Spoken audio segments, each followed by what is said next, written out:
Very good morning students, कैसे हैं आप सब।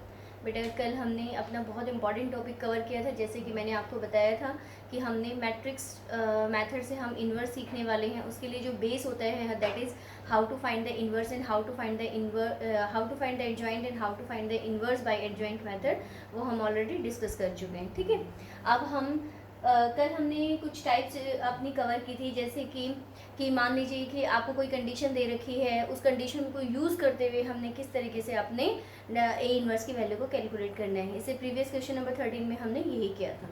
अब आपका जो क्वेश्चन नंबर 14 है बेटा, उसमें भी आपको एक मैट्रिक्स गिवन है और ये कह रहे हैं कि अब आपको ये जो कांस्टेंट है ना ए और बी, इसकी वैल्यू कैलकुलेट करनी है सच दैट, इस तरीके से, that is the equation that is a square plus a plus bi is equals to your null matrix। ये वैल्यू अब की बार आपको गिवन है। ठीक है, पहले में देखो, इससे प्रीवियस क्वेश्चन में क्या पूछा था इन्होंने कहा था कि पहले वो कंडीशन वेरीफाई कीजिए एंड आफ्टर दैट आप जो है अपनी इसकी वैल्यू को चेक करेंगे, यानी कि इनवर्स की वैल्यू को कैलकुलेट करेंगे। ठीक है, अब इस क्वेश्चन को कैसे करते हैं हम देखिएगा ध्यान से, इंपॉर्टेंट मार्क कर लीजिएगा, that is very important question.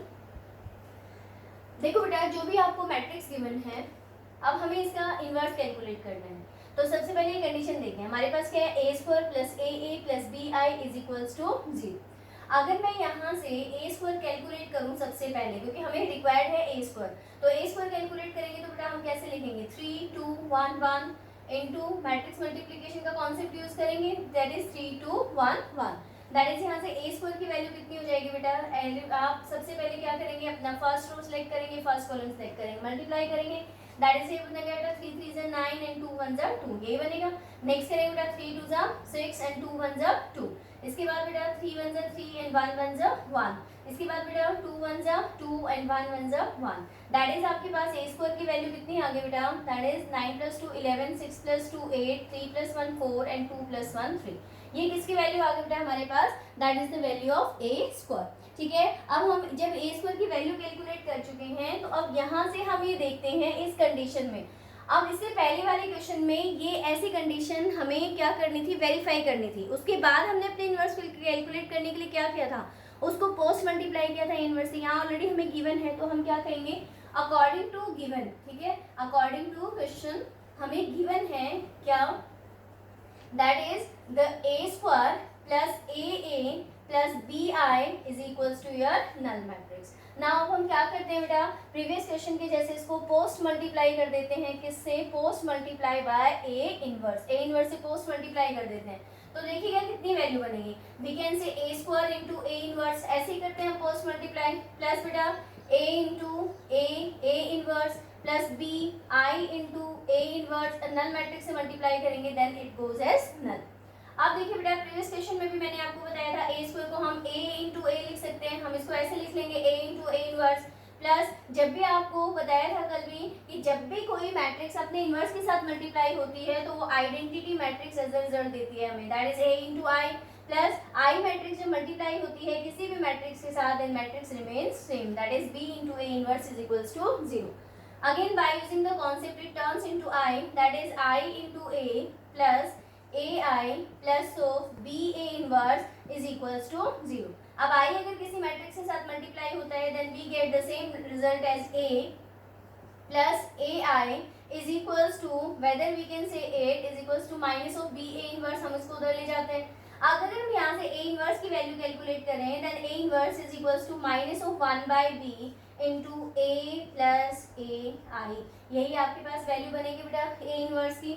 देखिए एक बार रीड कीजिए, अभी तक हमने सिर्फ इसको क्या किया है बेटा, पोस्ट मल्टीप्लाई किया है, किससे, अपने ए इनवर्स से, ताकि हमारे पास कंडीशन जो है वो यहाँ से फुलफिल हो जाए। ठीक है, लेकिन अगर हम जनरली देखें, देखो ये तो हमारे पास ए इनवर्स की वैल्यू आई है इस कंडीशन से पोस्ट मल्टीप्लाई होने के बाद। अब अगर हम जनरली इस मैट्रिक्स का, इस गिवन मैट्रिक्स का अगर इनवर्स कैलकुलेट करते हैं, तो सबसे पहले हमें क्या कैलकुलेट करना होता है, ए डैट। तो आप कहेंगे since A det is equals to, देखिए अब आपको समझ आएगा हम ऐसा क्यों कर रहे हैं। ए डैट की वैल्यू लिखेंगे पहले हम इसको 3 2 1 1 इसी फॉर्मेट में लिखेंगे, पहले हम ये चेक करना चाह रहे हैं कि क्या ये मैट्रिक्स ऐसी है जिसके लिए इन्वर्स एग्जिस्ट होता है, और हमने कल ऐसे क्वेश्चन में बार बार ऐसे यूज किया था कि अगर ए नॉन सिंगुलर है तभी इसका इन्वर्स एग्जिस्ट होता है। इसीलिए हम पहले यहाँ डेट कैलकुलेट कर रहे हैं कि क्या ये इन्वर्स एग्जिस्ट करेगा तो मैट्रिक्स का हमारा नॉन सिंगुलर होना जरूरी है, क्योंकि 3 1 3 2 कितना आ गया बेटा 1, that is not equal to 0। तो हम यहाँ से क्या कह सकते हैं, this will implies our given matrix A is non singular. हमारी जो मैट्रिक्स है वो कैसी आ गई है बेटा, हमारी मैट्रिक्स आ गई है नॉन सिंगुलर। ठीक है, अब हम यहाँ से क्या कैलकुलेट करते हैं, अपना एडजॉइंट कैलकुलेट करेंगे इन्वर्स के लिए, क्योंकि हमारे पास फॉर्मूला होता है, फॉर्मूला क्या होता है मेरे पास generally, A inverse is equals to 1 by A det into adjoint of A. ठीक है, यही होता है। अब हम इसी को यूज करते हुए एक बार अपना ए इनवर्स को कैलकुलेट करेंगे। पहले हम निकालते हैं अपने कोफैक्टर्स। आपको मैंने एक शॉर्ट तरीका बता रखा है एडजॉइंट कैलकुलेट करने का, आप वो तो यहाँ या तो वो यूज कर सकते हो या अपने कोफैक्टर्स कैलकुलेट कर सकते हो। तो चलिए कोफैक्टर देखेंगे तो a11 then a12 then a21 then बेटा a22। अगर आप a11 कैलकुलेट करते हो eliminating first row first column you get as 1, eliminating first row second column, that is first row second column 1, but it turns in minus of 1. Now a21 we again get result as minus of 2 because 2 plus 1 3 odd. Now a22 that is value 3। हमारे पास cofactors आ गए। अब हम यहाँ से a inverse, इसको हम equation number 1 मान लेते हैं। अब यहाँ से हम लिखते हैं a inverse, a inverse is equals to 1 by a det, 1 by a det की वैल्यू कितनी आई है 1 इनटू एडजॉइंट ऑफ ए लिखेंगे तो कितना आ जाएगा बेटा 1 माइनस ऑफ 1 माइनस 2 एंड 3। अब हम इसको बोल देते हैं इक्वेशन नंबर 2। अब देखिए जरा इक्वेशन नंबर 1 भी इनवर्स की वैल्यू है, इक्वेशन नंबर 2 भी इनवर्स की वैल्यू है, तो क्या हम इनको इक्वेट कर सकते हैं? तो देखिएगा, तो हम यहाँ से बोल सकते हैं कि this 1 minus 2 and 3 must equals to minus of 1 by B into A plus A I, यही आपके पास वैल्यू बनेगी बेटा। अब यहाँ से हम इक्वल मैट्रिक्स का कॉन्सेप्ट अगर यूज करें तो पहले हम इसकी वैल्यू कैलकुलेट करते हैं यहाँ से, that is 1 minus 2 minus 1 and 3 is equals to minus of 1 by B. अब पहले हम लिखते हैं अपनी ए मैट्रिक्स की वैल्यू, दैट इज 3 2 1 1, ये आपकी ए मैट्रिक्स की वैल्यू है, plus A into I matrix 1 0 0 1। अब पहले हम इनको ऐड करके लिखेंगे, therefore we get a result as 1 minus 2 minus 1 3 is equals to बेटा माइनस ऑफ 1 बाय बी। देखिएगा यहाँ पर है मैट्रिक्स की एडिशन, तो कॉरेस्पॉन्डिंग एलिमेंट कॉरेस्पॉन्डिंग में ऐड होगा, लेकिन उससे पहले स्केलर को हमें क्या करना पड़ेगा, इनसाइड में मल्टीप्लाई, दैट इज यहाँ से बनेगा बेटा 3 2 1 1। हम ये ब्रेसेस लगा लेते हैं। ठीक है, इसमें हमारे पास ऐड है मैट्रिक्स a 0 0 a, यही आपके पास बनेगी। अब हम ऐड करके लिखते हैं बेटा, that is we get the result as 1 minus 2 minus 1 3 is equals to बेटा माइनस ऑफ 1 बाय बी। ये मैट्रिक्स क्या बनेगी बेटा, इधर से देखिएगा, ये बनेगी बेटा 3 प्लस ए 2 1 एंड 1 प्लस ए। ठीक है, क्लियर है। अब यहाँ से अगर हम अपनी वैल्यू को कंपेयर करते हैं, क्योंकि यहाँ पर इक्वल मैट्रिक्स है, इक्वल मैट्रिक्स में कॉरेस्पॉन्डिंग एलिमेंट के इक्वल होता है, तो देखिए फर्दर हम इसको आगे कैसे सॉल्व करेंगे for finding A and B. तो देखते हैं, अब यहाँ से देखिए आपका a11, इधर से a11 की वैल्यू कितनी है बेटा आपके पास, क्या यहाँ से देखते हैं, अगर मैं इसको मल्टीप्लाई करती हूँ यानी कि a21 को कंपेयर करती हूँ, तो यहाँ से बना है a21 माइनस ऑफ 1। ठीक है, a21 की वैल्यू कितनी बन रही है बेटा हमारे पास, a21 is minus of 1, a21 is minus of 1। ठीक है, और इधर से देखते हैं तो a21 की वैल्यू कितनी बेटा minus of 1 by b, that is हम यहाँ से कह सकते हैं कि b is equals to 1। Also हमें यहाँ पर ही पता चल रहा है, देखिए अगर हम इनको भी कंपेयर करते हैं, a inverse is equals to 1 by a det, और a डैट यानी कि 1 अपॉन a डैट, और b यहाँ पर कितना है, a डैट की वैल्यू कितनी आई थी 1, तो b हमारे पास क्या आ गया 1, ऐसे भी कंपेयर कर सकते हो। ठीक है, अब b1 है, अब हम अपना फर्स्ट एलिमेंट कंपेयर करते हैं, तो इधर से देखिए यहाँ से वैल्यू है 1 इज इक्वल्स टू बेटे यहाँ से वैल्यू बनेगी आपके पास -3 minus of a by b। अब b की वैल्यू कितनी है आपकी 1, this will implies 1 is equals to -3 minus of a। अब ये इस तरफ आ जाएगा, that is 1 plus 3 is equals to minus of a, this will implies a is equals to minus of 4।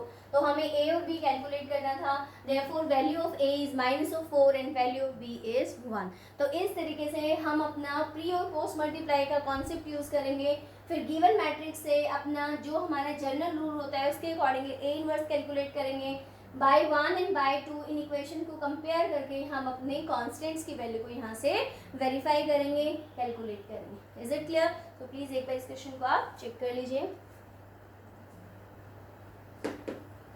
अब हम आते हैं बेटा अपने नेक्स्ट क्वेश्चन पे, क्वेश्चन नंबर 15। और क्वेश्चन नंबर 15 भी आपका बहुत ही इंपॉर्टेंट क्वेश्चन है। तो चलिए अब देखते हैं हम what this question is saying to अस।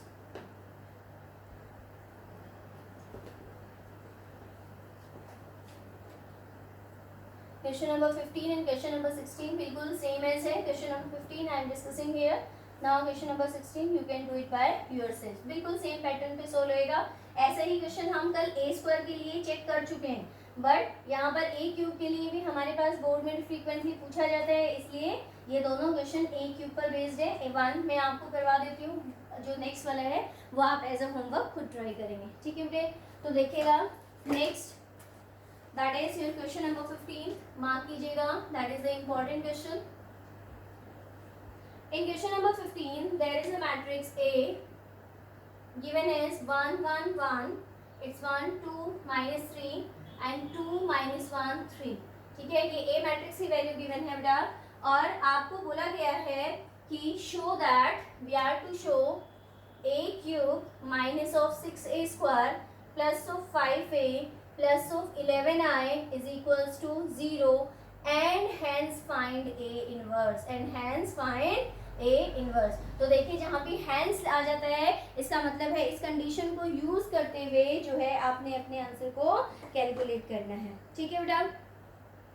तो देखिएगा सबसे पहले हमें यहाँ पर ए क्यूब की रिक्वायरमेंट है, ठीक है? क्योंकि कंडीशन वेरीफाई करनी है सबसे पहले आपको, तो पहले ए क्यूब के लिए सबसे पहले हम ए स्क्वायर निकालते हैं, क्योंकि ए क्यूब को हम कैसे लिख सकते हैं? A cube is equals to A square into A, ऐसा बोल सकते हैं ना? तो पहले आपको ए स्क्वायर की रिक्वायरमेंट है, तो पहले हम मैट्रिक्स मल्टीप्लिकेशन से ए स्क्वायर निकालेंगे, दैट इज 1 1 1 1 2 minus 3 2 minus 1 3। थोड़ा लेंथी प्रोसीजर होता है but we have to do, क्योंकि ये पूछा जाता है आपके बोर्ड में, ठीक है? 1 2 minus 3 2 minus 1 and 3।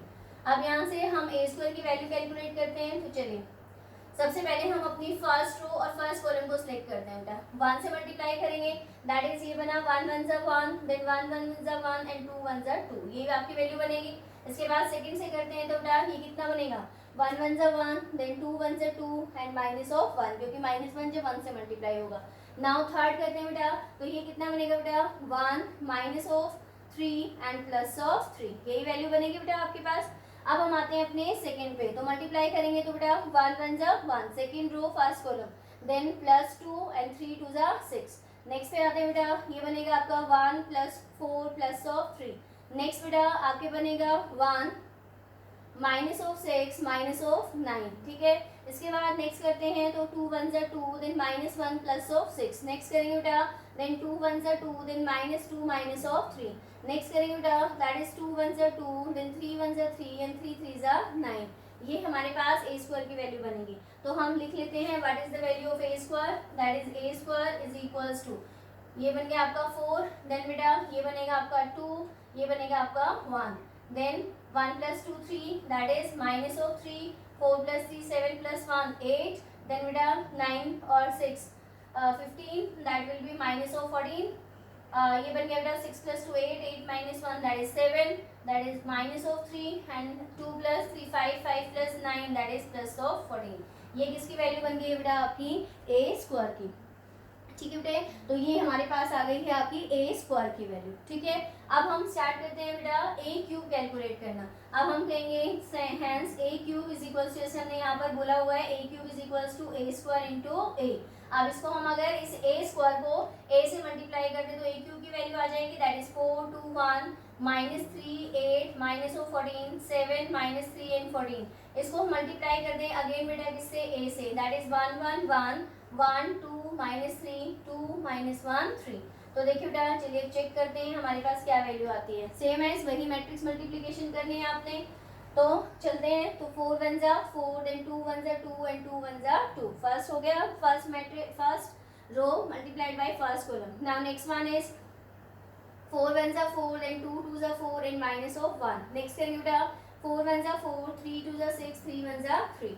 नेक्स्ट बेटा minus of 3 plus of 8 minus of 3 plus of 8 and minus of 28, ठीक है। नेक्स्ट करेंगे बेटा that will minus of 3 plus 3 टू ज़ा 8 टू ज़ा 16, माइनस ऑफ 3 8 टू ज़ा 16 एंड प्लस ऑफ 14, ठीक है बेटा। इसके बाद नेक्स्ट करेंगे हम, तो ये कितना आ जाएगा बेटा आपके पास, ये बनेगा minus of 3 then minus of 24 minus of 42, इतना ही आएगा बेटा, -3 -24 माइनस ऑफ 42।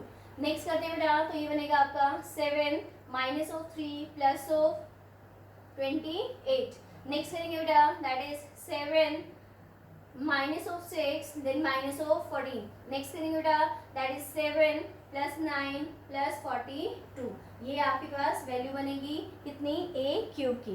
तो फाइनली हम अपनी वैल्यू ए क्यूब की क्या लिख सकते हैं, ये देखिएगा, देयरफॉर ए क्यूब की वैल्यू कितनी बनी बेटा मेरे पास, ए क्यूब इज, अगर हम अपनी फर्स्ट रो को चेक करते हैं तो फर्स्ट रो आपके पास बनेगी 8 7 1, 8 7 1, ऐसा क्यों, देखिए 4 plus 4 8, 4 plus 4 8, 8 minus 1 7, 3 plus 4 7, 7 minus 6 1, ठीक है। नेक्स्ट को कैलकुलेट करेंगे तो बनेगा बेटा -23 27 और ये बन जाएगा बेटा आपके पास माइनस ऑफ 69, ठीक है। इसके बाद नेक्स्ट देखते हैं बेटा, नेक्स्ट हमारे पास बनेगा 32 माइनस ऑफ 13 एंड 68, तो ये बना 7 प्लस 2 16, हाँ जी ये बन गया आपका 68, ठीक है। तो ये आपके पास 68 नॉट 16 इज 58, ठीक है। तो ये वैल्यू बन गई आपकी 58, ये किसकी वैल्यू आ गई बेटा, ए क्यूब की।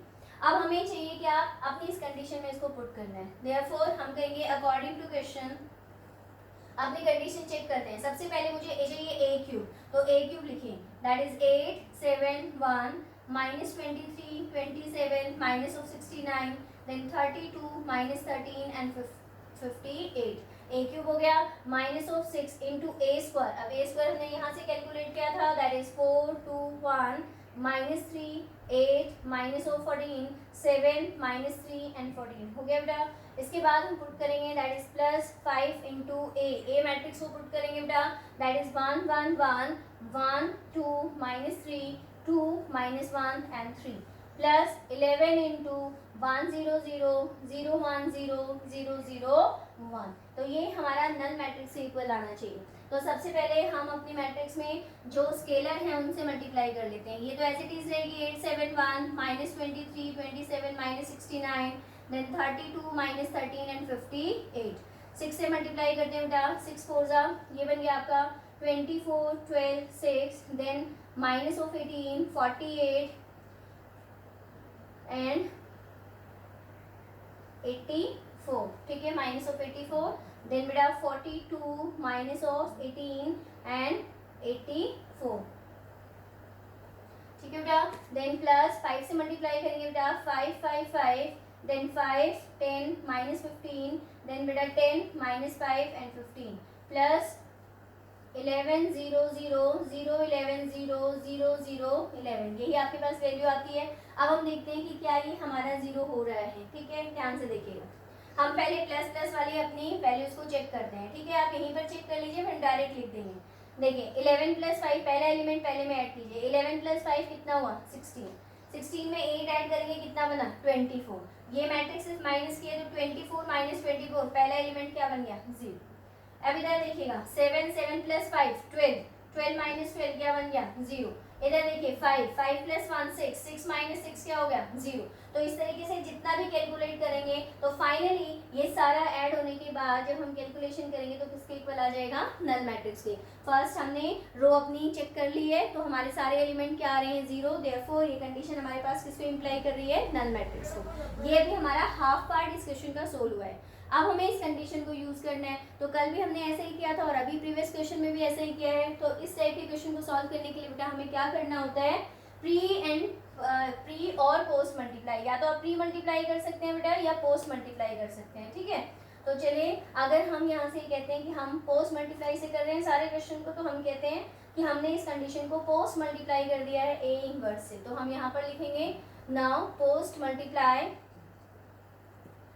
कंडीशन बाय ए इनवर्स। हम पोस्ट मल्टीप्लाई कर देते हैं कंडीशन को ए इनवर्स से, तो देखिए कितनी वैल्यू आएगी आपके पास, बेटा ये जो ए क्यूब है, क्या मैं इसको ए स्क्वायर इंटू ए कह सकती हूँ, और इसको मैंने ए इनवर्स से कर दिया मल्टीप्लाई, ठीक है। माइनस ऑफ 6 ए स्क्वायर को मैं ए इंटू ए बोल सकती हूँ, इसको मैंने ए इनवर्स से कर दिया multiply, that is 5 A inverse plus 11 I into A inverse is equals to null matrix. अब यहाँ से देखिए ये आई देगा, that is A square into I, minus of 6 A into I plus 5 of I plus 11 A inverse is equals to null matrix. अब ये A square की value पर आएगा बेटा, ये माइनस ऑफ 6 से आएगा, प्लस ऑफ 5 आ जाएगा, 5 of I is equals to minus of 11 A inverse. So we can say from here A inverse is equals to minus of 1 by 11 into A square minus 6A plus of 5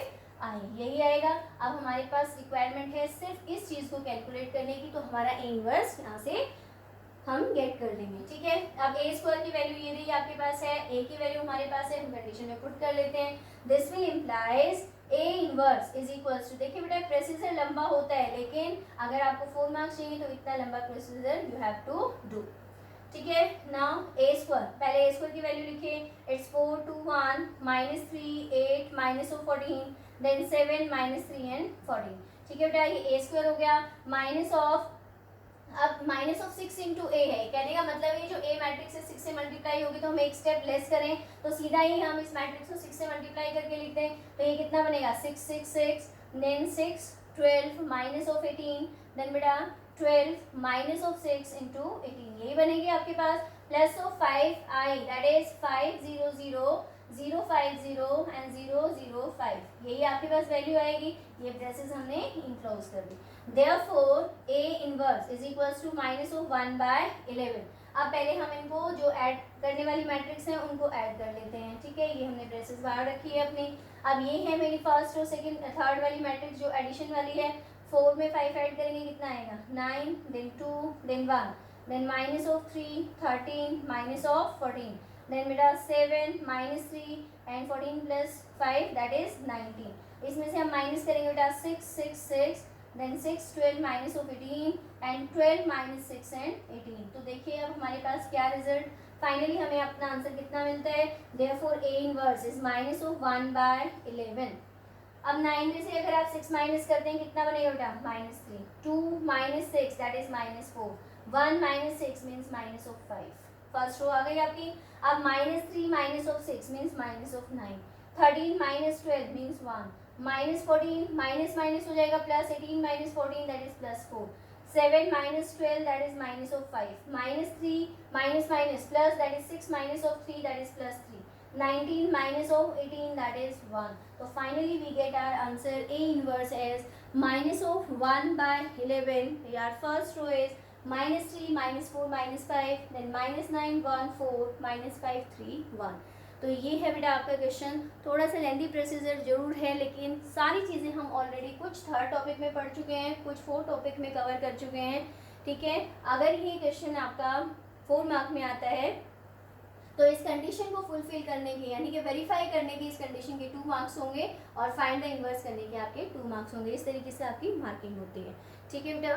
तो इसीलिए next question number 16 जो है आप खुद करेंगे, क्योंकि बार बार इतना लंबा प्रोसीजर जो है 40 मिनट में पॉसिबल नहीं हो पाएगा। हाँ, अगर आपको कोई भी प्रॉब्लम आती है then you can comment and ask me about your problem, ठीक है बेटा। तो ये था आपका question number 15। Now I am coming at question number 17 now.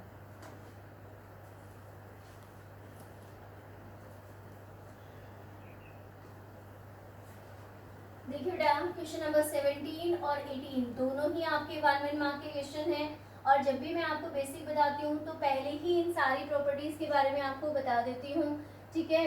अब बस आपने ये देखना है कि जो गिवन बेसिक है उसको 1 मार्क में किस तरीके से दिया जा सकता है।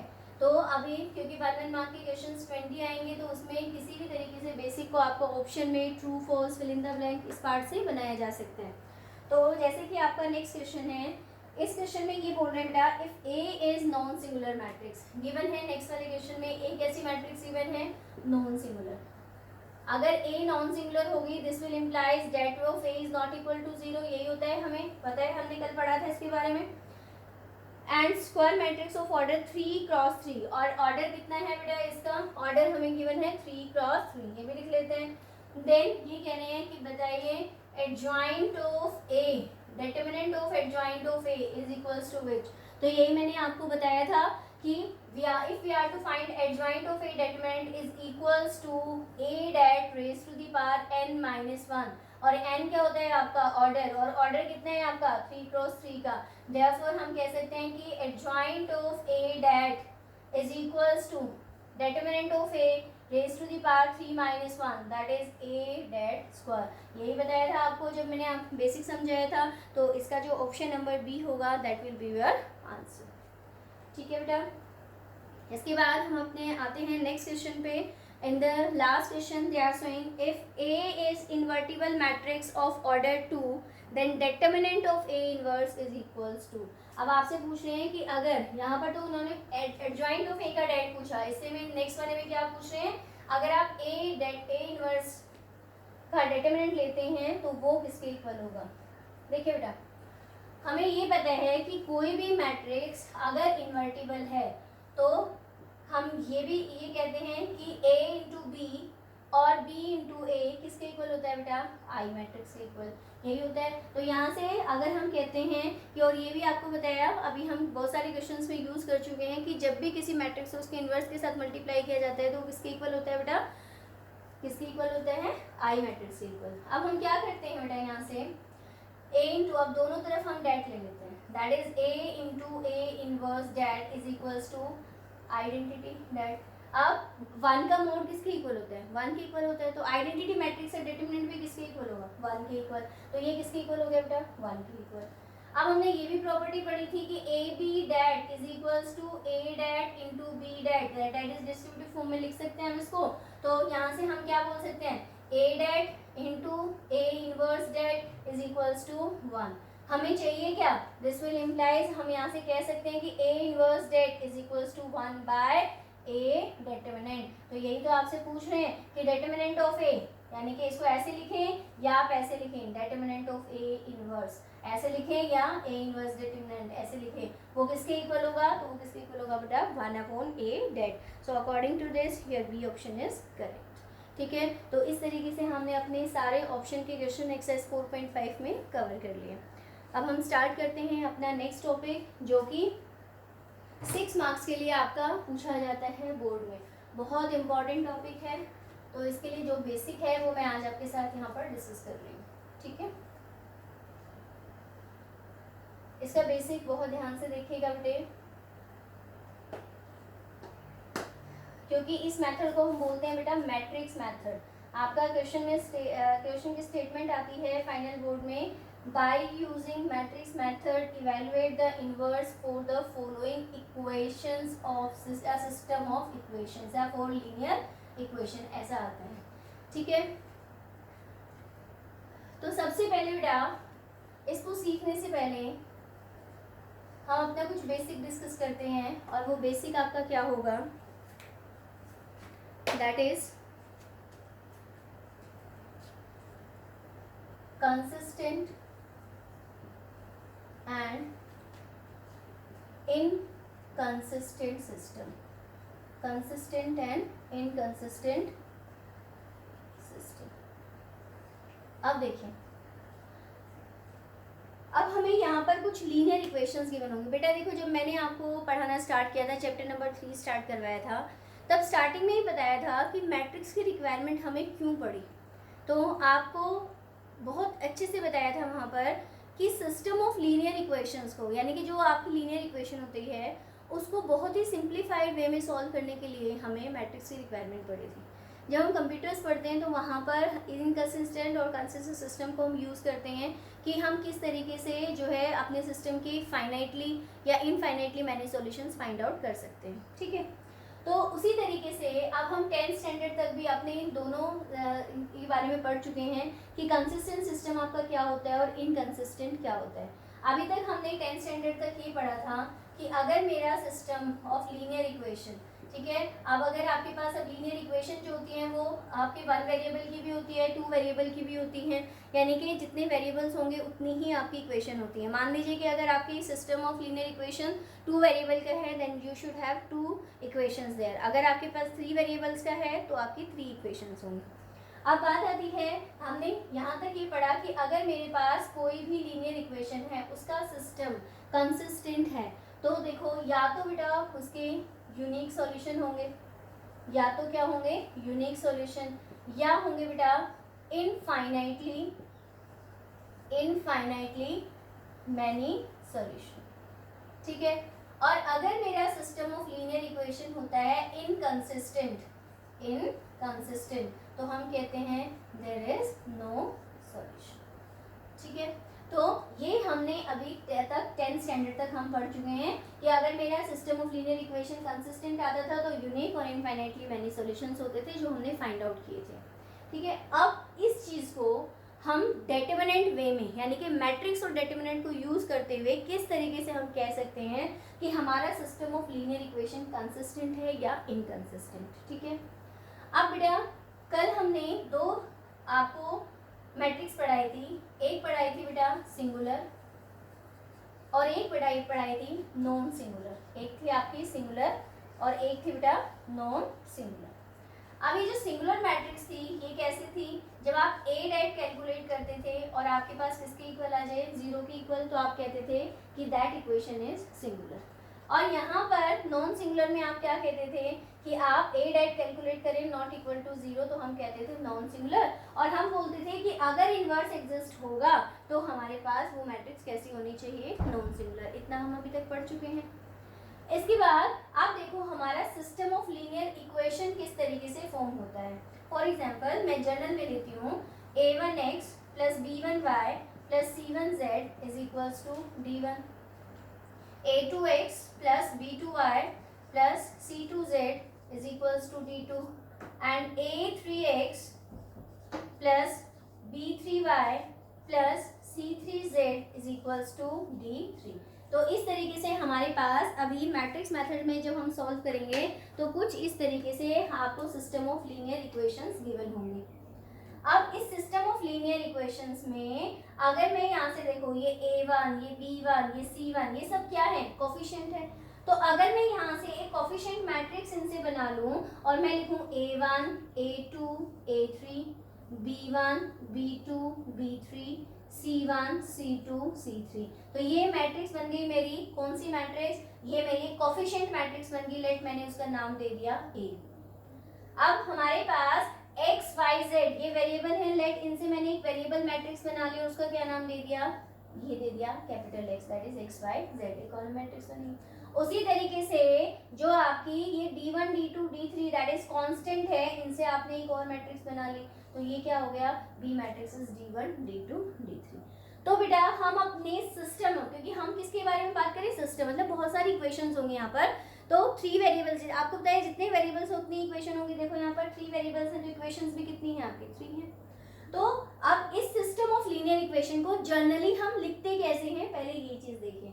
तो हम कहेंगे कि this system of linear equation, system of linear equation can be written in the form ax is equals to b। ठीक है, ax is equals to b, जहां पर ये a क्या होगी, दैट इज कोफिशिएंट मैट्रिक्स, ये x क्या होगी, दैट इज वेरिएबल मैट्रिक्स, और ये b क्या होगी, that is constant matrix. Right hand side में जितने कांस्टेंट होंगे उनसे क्या बनेगी, b matrix. x y z variable से क्या बनेगी, x मैट्रिक्स, और जो भी x y z के कोफिशिएंट है उनसे क्या बनेगी, a मैट्रिक्स। तो क्या आप यहाँ से ये कह सकते हैं कि x is equals to a inverse b, बोल सकते हैं हम ऐसा। ठीक है, दैट इज जब हम a को उस तरफ लेके जाएंगे तो ये किसके इक्वल है, जैसे 1/2 किसका इनवर्स होता है, 2 का, तो उसी तरीके से 1/a किसका इनवर्स हो जाता है, a inverse, that is x is equals to a inverse b। अब यहाँ से हमें ये इक्वेशन में पुट करके अपनी x y z that is variables की वैल्यू को कैलकुलेट करना होता है, वही हमारे सिस्टम ऑफ लीनियर इक्वेशन का सॉल्यूशन होता है। ठीक है बेटा, अब यहाँ बात आती है कि इस सारी चीज में कि x y z की क्या वैल्यू है, इसमें जो मेजर रोल प्ले करता है वो क्या होता है, दैट इज a इनवर्स। और अब आपको बताया कि a इनवर्स हमारे पास दो कंडीशन होती हैं कि भाई आपका a इनवर्स a डैट 0 होगा और a det not equal to 0 होगा। इनवर्स कैलकुलेट करने के लिए मेरे सिस्टम ऑफ लीनियर इक्वेशन यानी कि मैट्रिक्स का नॉन सिंगुलर होना जरूरी है। और अगर मेरे पास कोई मैट्रिक्स का, अगर कोई मैट्रिक्स नॉन सिंगुलर है यानी कि उसके इनवर्स एग्जिस्ट होगा तभी तो उसका कोई सॉल्यूशन हम फाइंड आउट कर सकते हैं। तो सिस्टम ऑफ लीनियर इक्वेशन कैसा आ जाएगा, कंसिस्टेंट। ठीक है, तो 4.5 तक इस चीज को ध्यान से समझिए, 4.5 तक हम सिर्फ मैट्रिक्स पर काम कर रहे थे, ना कि सिस्टम ऑफ लीनियर इक्वेशन पे। तो जब हमारे पास हम a को चेक करते थे, a डैट कैलकुलेट करते थे और बताते थे कि a det not equal to 0, तो हम कहते थे a इज नॉन सिंगुलर। अब यहाँ पर हम अगर सिस्टम ऑफ लीनियर इक्वेशन के बारे में बात कर रहे हैं तो पहले हम a डैट कैलकुलेट करेंगे। अगर वो मेरा नॉट इक्वल टू 0 आ जाए तो हम कहेंगे the system of linear equation is consistent. तो सिस्टम ऑफ लीनियर इक्वेशन कैसा आएगा मेरा, कंसिस्टेंट आएगा। ठीक है, और अगर नॉट इक्वल टू 0 आ जाए तो हम क्या कहेंगे, system of linear equation is inconsistent. तो मेरा सिस्टम ऑफ लीनियर इक्वेशन कैसा बनेगा, इनकंसिस्टेंट, जिसके लिए मेरे पास कोई भी सॉल्यूशन एग्जिस्ट नहीं होता है। तो कुछ क्वेश्चंस डायरेक्टली पूछे जाते हैं कि right this system of linear equation is consistent और इनकंसिस्टेंट। ठीक है, अभी मैं सिर्फ इस कंसिस्टेंट सिस्टम, अगर मेरा कंसिस्टेंट आता है तो हम लीनियर इक्वेशन को कैसे सॉल्व करेंगे, उसके लिए मैं आपकी एक्सरसाइज का ही एक फर्स्ट क्वेश्चन ले लेती हूँ। ठीक है, जो आपके पास एज ए एग्जाम्पल यहाँ से हम ड्रू कर लेंगे। ठीक है, तो देखिए जैसे कि मैंने मान लीजिए आपका फर्स्ट क्वेश्चन ही ले लिया यहाँ से।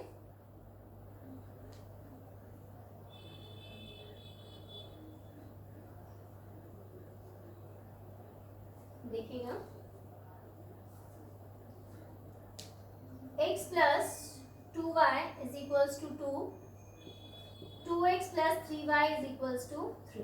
ठीक है, अब ये पूछ रहे हैं कि बताओ कि ये कंसिस्टेंट सिस्टम है, इनकंसिस्टेंट है। तो हमें क्या पता है कि सबसे पहले हम इसको सिस्टम ऑफ लीनियर इक्वेशन की फॉर्म में लिखेंगे। ठीक है, तो हम लिखेंगे यहाँ पर फर्स्ट लाइन कि system of linear equation can be written as, किस फॉर्म में लिख सकते हैं, अभी आपको बताया, can be written as ax is equals to b, that is x is equals to a inverse b। अगर बोर्ड में इस लाइन को लिखने की 1 मार्क की मार्किंग होती है बेटा। ठीक है, अब हम यहाँ से आपको बताया कि दो तरीके की अपनी इक्वेशन, 3 तरीके की इक्वेशन बनाते हैं। सबसे पहले हम बनाते हैं अपनी coefficient matrix, that is A matrix बनाते हैं। अब यहाँ से x का कोफिशिएंट कितना है 1, इधर से x का कोफिशिएंट कितना है 2, इधर से y का कोफिशिएंट 2, इधर से y का कोफिशिएंट 3, ए मैट्रिक्स फॉर्म हो गई।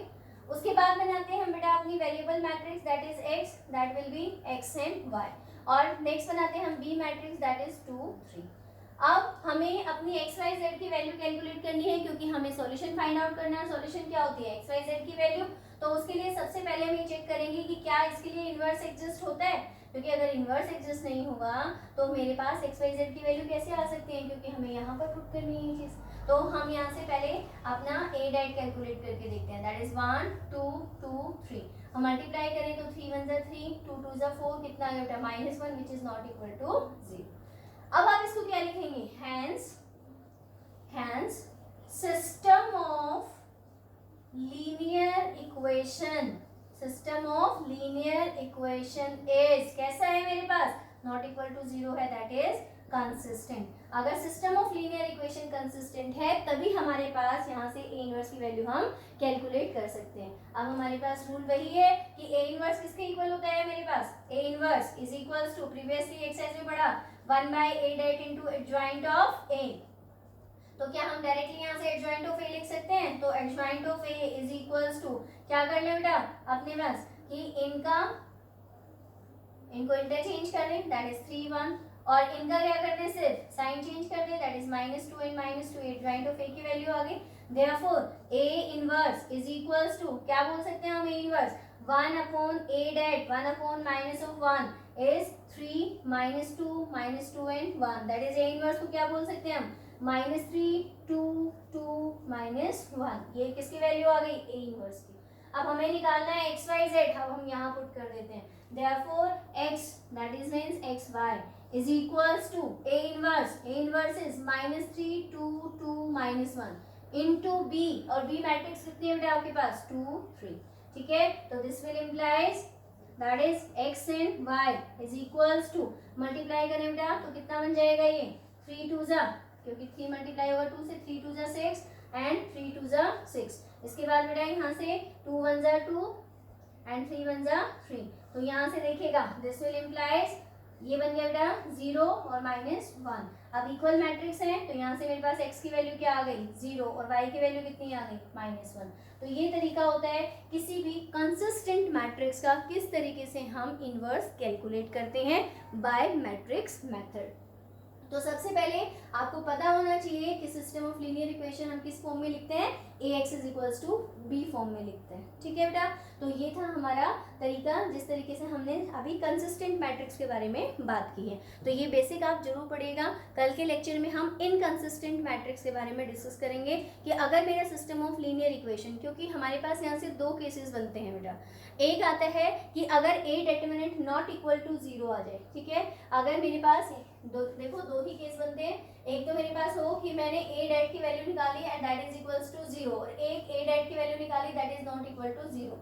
इस केस को हम डिस्कस कर चुके हैं कि when a det is not equal to 0 then how we find the solution for this. ठीक है, नेक्स्ट कल हम डिस्कस करेंगे कि अगर a डैट 0 के इक्वल आ जाए तो क्या सिस्टम ऑफ लीनियर इक्वेशन तब भी कंसिस्टेंट हो सकता है या वो सिर्फ इनकंसिस्टेंट ही रहेगा। ठीक है, तो कुछ केसेस ऐसे होते हैं बेटा हमारे बुक के अकॉर्डिंगली, अगर मेरे पास a डैट 0 के इक्वल हो तब भी हम सिस्टम ऑफ लीनियर इक्वेशंस में एक कंडीशन और चेक करते हैं वहाँ पर कि adjoint of a into the matrix b। ठीक है, adjoint of a into matrix b अगर मेरे पास 0 के इक्वल आता है तो क्या केस बनता है, और adjoint of a into matrix b not equal to 0 आए तो हम क्या कह सकते हैं। ठीक है, क्योंकि इनफाइनाइटली हम यूनिक सॉल्यूशन के बारे में बात कर चुके हैं। तीन तरीके के सॉल्यूशन होते हैं। एक आपका होता है यूनिक सॉल्यूशन जिसके लिए हम अब यहाँ पर डिस्कस कर चुके हैं। एक होता है इनफाइनाइटली मैनी सॉल्यूशन और एक होता है बेटा आपका नो सॉल्यूशन। तो इन दो केसेस के बारे में कि कब होंगे उसके बारे में हम कल नेक्स्ट की वीडियो में डिस्कस करेंगे। ठीक है बेटा, तो जितना आपको समझाया जा रहा है बहुत इंपॉर्टेंट चीज़ है, बिल्कुल पॉइंट टू पॉइंट बात को समझने की कोशिश कीजिए। ठीक है, हमें अपने सिलेबस में शो सिर्फ इतना ही करना है, इस तरीके से ही शो करना है सिस्टम ऑफ लीनियर इक्वेशन को कैसे लिखा जा सकता है। लेकिन कई बार क्या होता है कि a डैट 0 आने के बाद भी हमारा सिस्टम कंसिस्टेंट हो सकता है। तो इसी कंडीशन पे हम कल की वीडियो में बात करेंगे। ठीक है, तो आज इसे रिवाइज कीजिएगा बहुत अच्छे से, अपना जितना भी सिलेबस हो गया है उसे साथ साथ में रिवाइज करते रहिए। अगर कोई प्रॉब्लम है तो अपनी प्रॉब्लम मेरे साथ शेयर कीजिए। ठीक है बेटा, thank you and have a nice day.